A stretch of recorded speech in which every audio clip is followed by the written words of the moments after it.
I've been a member for a long time, and my boys are members, and they're much better shooters than I am. I'll tell you, they know more about guns than any. I don't know, there might be 2 or 3 people in this room, but believe it or not many. So to get the endorsement, believe me, is a fantastic honor. And I just said to Wayne, and I just said to Chris, I will not let you down. Remember that. I will not let you down.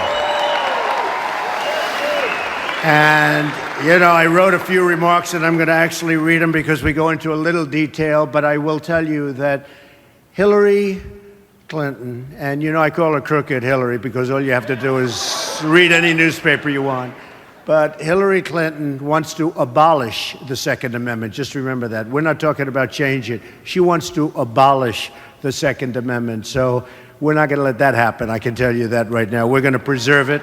We're going to cherish it. We're going to take care of it. Okay?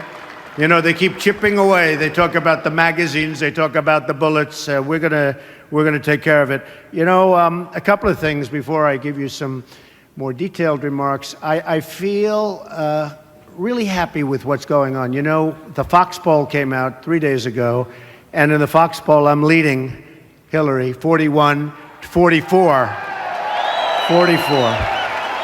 And last night, Rasmussen, which is a highly respected poll, came out. Trump 42, Crooked Hillary Clinton 37. So we're doing well. Now, with all that, we have a long way to go.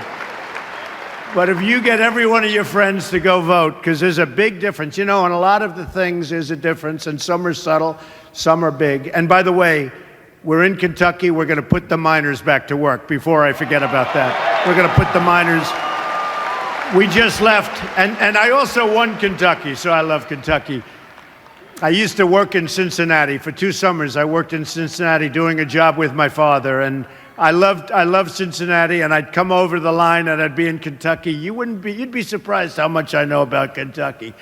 But it's an amazing place. But I said when I won New York, because we won New York in a landslide, and then Pennsylvania and Maryland, and we won everything. We were winning everything. We won Connecticut, Delaware, Rhode Island.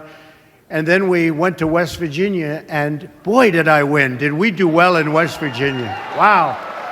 But all landslides. We won in all of the states I mentioned and more. Every single county in every single state. That's called a victory. And we won by massive percentages in the 60s and some in the 70s.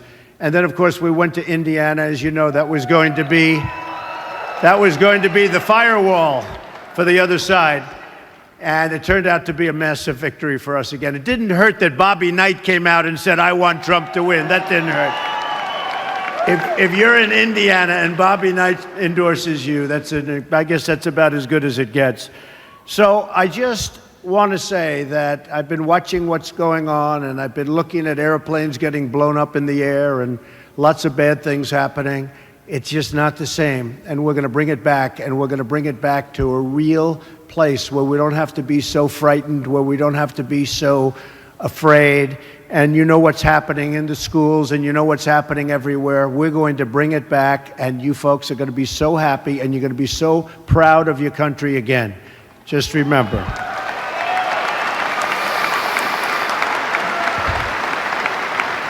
Bernie Sanders, who I'm sure you all love, he did say one thing that was very interesting. He said that Hillary Clinton is unqualified to be the president of the United States. And he said that, and it's just, you know, one of those things. He said she suffers from bad judgment, and she does. You look at so many of her decisions have been bad. So I think we're going to do really, really well, and I look forward to it. I actually look very forward to the debates. I've loved the debates. I don't know. I never debated before, and all of a sudden I have all these debates.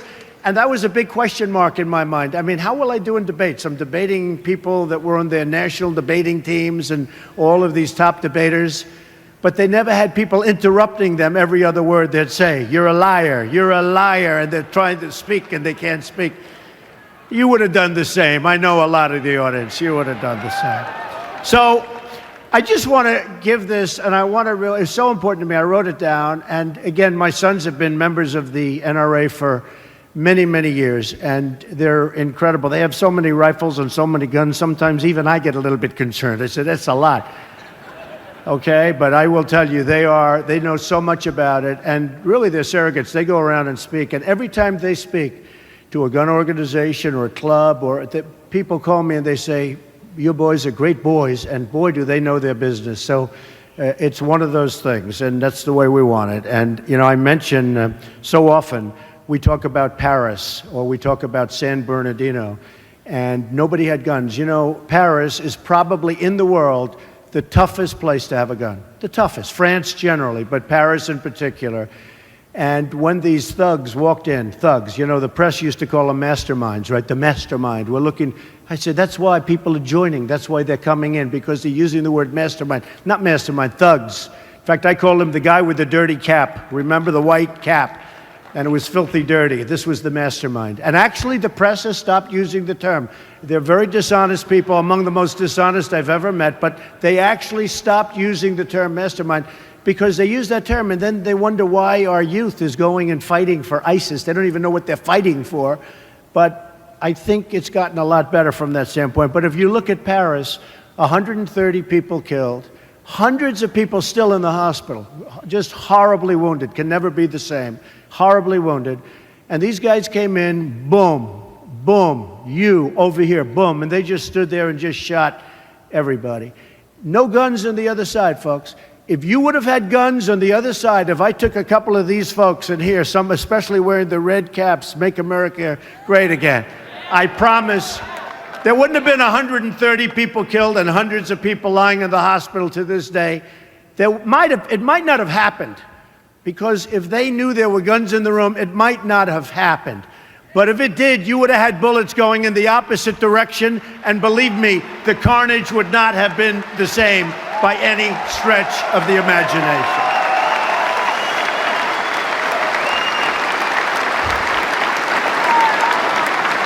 And I tell the same story on San Bernardino. Here's two people.